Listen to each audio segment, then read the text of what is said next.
Hello everyone, welcome to Grammar Ocean. Today we will discuss set 3 of the practice set, which we started in the former part, set 1, set 2, and this is set 3, which also contains 20 questions and the direction is same. We have to correct the error of verb according to tense.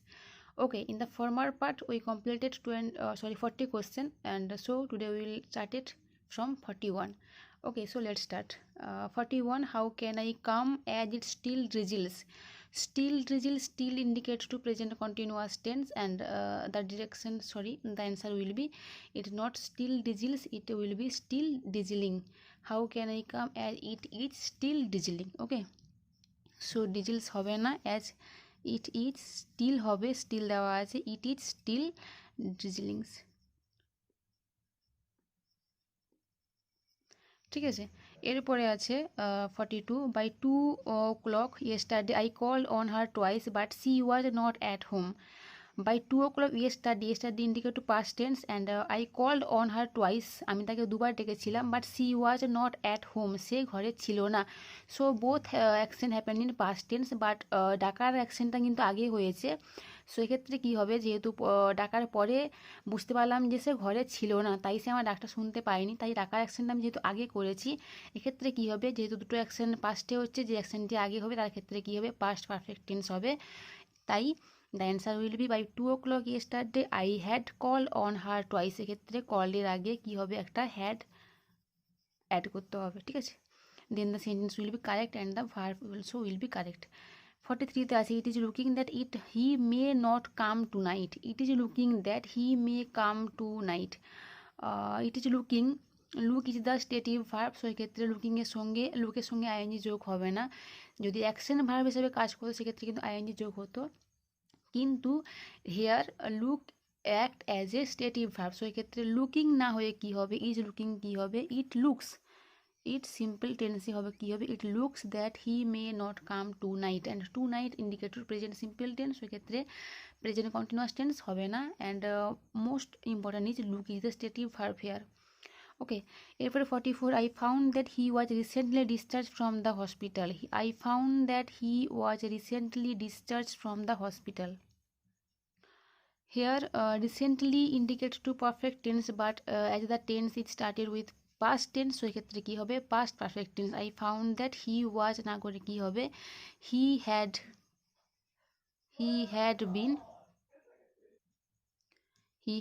been recently discharged from the hospital. এরপর 45 আছে কি, a little later I realized that my luggage was stolen. A little later I realized that my luggage was stolen. I realise, আমি পরে কিন্তু realise করতে পেরেছি, তার আগে কিন্তু অলরেডি আমার লাগেজটা স্টোলেন হয়ে গেছে. সো পাস্টে অলরেডি কাজটি কমপ্লিট হয়ে গেছে. এক্ষেত্রে কী হবে, যখন আমি বুঝতে পারলাম তখন অলরেডি আমার লাগেজটি চুরি হয়ে গেছে. তাহলে চুরি হওয়ার কাজটি আগে হয়েছে, তাহলে যে কাজটি পাস্টে, দুটি কাজের মধ্যে যে কাজটি আগে হবে সেক্ষেত্রে কী হবে, পাস্ট পারফেক্ট টেন্স হবে. তাহলে এক্ষেত্রে কী হবে, লাগেজ ওয়াজ স্টোলেন না করে কী হবে, luggage had been stolen. My luggage had been stolen. Already আমার কাজটি কমপ্লিট হয়ে গেছিলো, অ্যাক্সিডেন্টটি আমার চুরি করার যে লাগেজটি অলরেডি চুরি হয়ে গেছিলো, তারপর আমি রিয়েলাইজ করলাম. এরপর 46-এ কী আছে, where are you keeping your money when you go out. Where are you keeping your money when you go out. যখন তুমি বাইরে যাবে তখন তুমি তোমার মানি মানে পয়সাটা তুমি কোথায় রেখে যাবে. এক্ষেত্রে কিন্তু যদিও বে বা ব আসছে বাক্যটি শেষে, কিন্তু যেহেতু অ্যাকশনটি ফিউচারে বোঝাচ্ছে, it's a near future action, so এক্ষেত্রে আমরা করবো কি, শ্যাল উইল না করে সিম্পল প্রেজেন্টে আমরা অ্যাকশনটিকে, টেন্সটিকে এবং ভার্বটিকে ইউজ করব. So where are you keeping না করে কী হবে, where you keep your money when you go out. Where you keep, are keeping না করে কী হবে, where you keep your money when you go out. এরপরে 47-এ আছে, I admired him since the day I meet him. তাহলে এক্ষেত্রে কী বলা হচ্ছে, I admired him since the day I met him. এক্ষেত্রে since for indicate to present perfect tense, but এক্ষেত্রে যদি মিনিংটা আমি বাংলায় করি, আমি তাকে অ্যাডমায়ার করছি কবে থেকে, যবে থেকে তার সাথে আমার দেখা হয়েছে. তাহলে কি হচ্ছে, দেখা কিন্তু আজকে এই মুহূর্তে হয়, দেখা হয়েছে কিছু আগে, প্রেজেন্টের কিছু আগে দেখা হয়েছে, বাট সিন্স দ্য ডে আমি কিন্তু তাকে অ্যাডমায়ার করছি. তাহলে পাস্টে যদি কোনো অ্যাকশন শুরু হয়ে প্রেজেন্ট পর্যন্ত চলে সেক্ষেত্রে প্রেজেন্ট পারফেক্ট টেন্স হয়. সো আই হ্যাভ অ্যাডমায়ার হবে. এক্ষেত্রে যেহেতু অ্যাডমায়ার পাস্ট টেন্সে দেওয়া আছে, প্রেজেন্ট পারফেক্টের নিয়ম অনুযায়ী কী হবে, হ্যাভ বা হ্যাজ বসবে, আইয়ের পরে হ্যাভ বসবে. তো I have admire him since the day I meet him. এরপরে আছে 48, when at last we reach the school the bell was already rang. When at last we reach the school the bell was already rang, যখন আমরা স্কুলে পৌঁছালাম তখন কিন্তু already ঘন্টা পড়ে গেছিলো। তাহলে আমরা পৌঁছেছি পরে, ঘন্টা কিন্তু অলরেডি আগে বেজে গেছে। তাহলে both action happened in past, স্কুলে পৌঁছেছি যখন তখন তারাই কিন্তু বেলটি অলরেডি ঘন্টা বেজে গেছে। তাহলে ঘন্টা বাজার কাজটি আগে হয়েছে, তাহলে কি হবে, ওয়াজ র্যাঙের জায়গায় কি হবে, the bell had rang, the bell had been rang, already ঘন্টাটি কিন্তু বেজে গিয়েছিল। ঠিক আছে, অলরেডি অ্যাকশনটি পাস্টে কমপ্লিট করা হয়ে গেছিলো। এবারে 49, I am sorry that you left your book in the library when you came here last time. I am sorry that you left your book in the library when you came here last time. Here I am sorry it's present tense, but you came here it's past tense. তাহলে নিশ্চয়ই কিছু গড়বড় আছে অবশ্যই। I am sorry that you left your book, আমি দুঃখিত অনুভব করছি যে তুমি তোমার বইটি ফেলে গিয়েছিলে লাইব্রেরিতে যখন তুমি লাস্ট টাইম এখানে এসেছিলে। তাহলে এসেছিলে মানে যেহেতু পাস্টে হচ্ছে, তাহলে তুমি বইটি তুমি ফেলে গিয়েছিলে, ইউ লেফট নয়। তাহলে কি হচ্ছে, ইউ লেফট মানে হচ্ছে তুমি ফেলে গেছো নয়, ফেলে গিয়েছিলে। যেহেতু তুমি লাস্ট টাইম এসেছিলে তাহলে তুমি বইটা ফেলে গিয়েছিলে, ফেলে গেছো নয়, ফেলে গিয়েছিলে বলে আমি সরি ফিল করছি। সো এক্ষেত্রে যেহেতু পাস্ট দেওয়া আছে এক্ষেত্রে কেম, তাহলে এক্ষেত্রে I am sorry that you had left, কারণ হ্যাড করছি এক্ষেত্রে এই জন্য যে বই ফেলার কাজটি তুমি কিন্তু করে গেছিলো বলেই কিন্তু আমি এখন সরি ফিল করছি। তাহলে বই ফেলার যে কাজটি তুমি কিন্তু অলরেডি কমপ্লিট করে গেছিলে পাস্টে, তো পাস্টে অলরেডি তুমি কাজটি কমপ্লিট করে গেছিলে বলে পাস্ট পারফেক্ট হচ্ছে এক্ষেত্রে অ্যাকশনটা, যে I am sorry that you had left your book in the library when you came here last time. এরপর 50 আছে কি, I am leaving for my office early every morning. I am leaving for my office early every morning, প্রত্যেক সকালে আমি অফিসের জন্য রওনা হই। এক্ষেত্রে প্রত্যেক মানে প্রতি এক সকাল, it's a habitual action. Habitual action ক্ষেত্রে ইজ লিভিং কন্টিনিউয়াস ফর্মে না হয়ে কী হবে, সিম্পল প্রেজেন্ট টেন্সে আমরা সেন্টেন্সটাই করবো। আই এম লিভিং না করে কী হবে, আই লিভ, আই লিভ, ক্ষেত্রে আই এম লিভিং নয়, I leave for my office early every morning, প্রত্যেক সকালে আমি অফিসের জন্য রওনা হই। এরপরে 51-এ আছে what do you look at the road, does something happen there. এরপরে আছে what do you look at the road, does something happen there. This is question interrogative sentence. What do you look at the road, তুমি কি দেখছো। এক্ষেত্রে তুমি কি দেখো নয়, ডু ইউ লুক তুমি কি দেখো নয়, তুমি কি দেখছো রাস্তায়, তুমি কি দেখছো, এক্ষেত্রে ডু ইউ লুক হবে না, what are you looking at the road.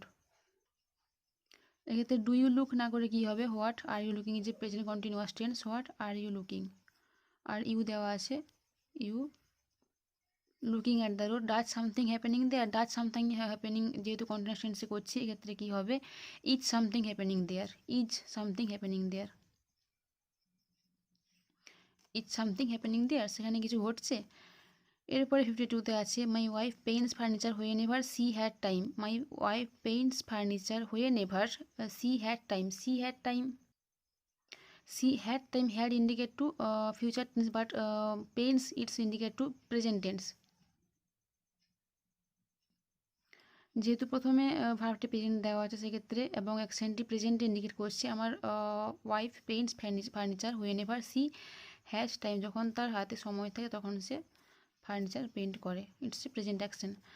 Of let see did not go to any movie. Of let see did not go to any movie, of let see did not go to any movie হবে না ক্ষেত্রে, it's a present action. And did not go হবে না ক্ষেত্রে হবে have not গান, প্রেজেন্টে সে যায় না, হ্যাভ নট গান, present perfect tense. So have এবং হ্যাজের পরে ভার্বের থার্ড ফর্ম বসবে, গো অ্যান্ড গান।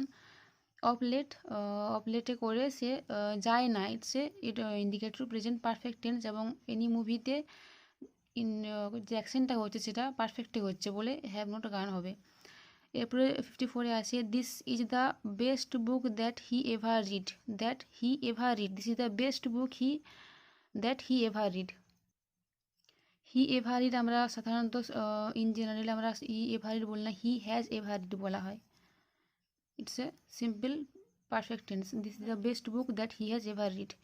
এরপর আছে I did not know what she is writing for the last 2 years। For the last 2 years is the duration of time, and for indicative present perfect continuous tense and last 2 years is the point of time. So এক্ষেত্রে for করা হয়েছে, তার ক্ষেত্রে is writing হবে না, যেহেতু did পাস্টে দেওয়া আছে, তাহলে কী হবে, ফার্স্ট পারফেক্ট কন্টিনিউয়াস টেন্স হবে। He had been writing for the last 2 years। ইজটা কেটে দিয়ে কী করতে হবে এক্ষেত্রে, had been writing for the last 2 years, past perfect continuous tense. এরপর 56-এ আছে by the time she comes he will complete the work. By the time she comes he will complete the work.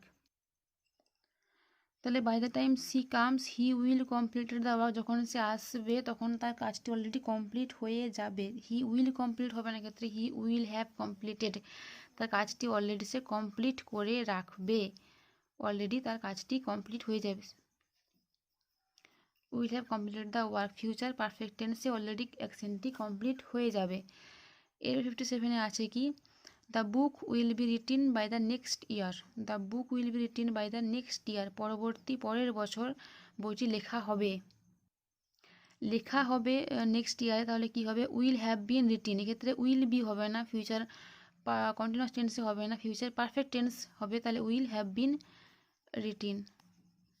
Will have been written দেওয়া আছে, তাহলে will be written না করে কী হবে, উইল হ্যাভ বিন, উইল থাকবে, বিটা কেটে দিয়ে কী হবে, will have been written by the next year.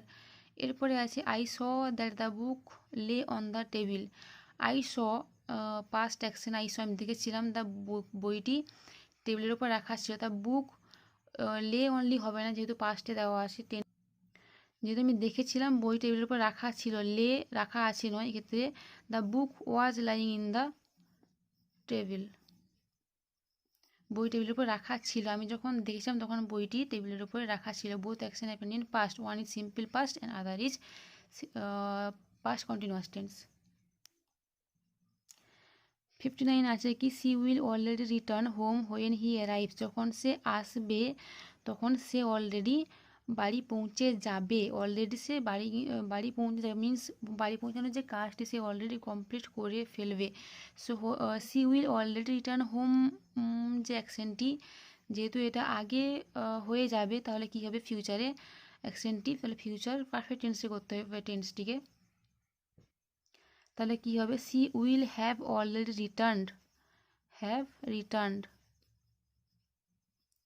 C will have already return home when he arrives.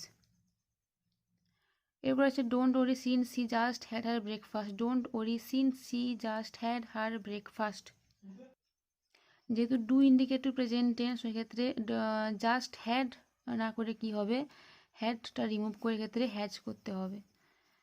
যদি এখানে ডিড থাকতে তাহলে অবশ্যই হ্যাড হতো, যেহেতু ডু দেওয়া আছে, do not worry, don't worry since she just has her breakfast, and has indicative present perfect tense, present perfect tense অনুযায়ী কী হবে, হ্যাজ এবং হ্যাভ বসবে। যেহেতু যদি ডিড থাকতো, ডিড নট ওরি তো হয় না, ডু নট ওরি করা সিম্পল প্রেজেন্টের ক্ষেত্রে ইউজ করা হয়, প্রেজেন্ট অ্যাকশন প্রেজেন্টে ইউজ করা হয় বলে ক্ষেত্রে কী হবে, don't worry since she just has her breakfast. Okay, so we completed the practice set which contains 60 questions, set 1, set 2 and set 3 also we completed it. আশা করি বোঝা গেছে, যদি ভালো লেগে থাকে অবশ্যই like and share among your friends, and পরের পার্টের গ্রামারটির জন্য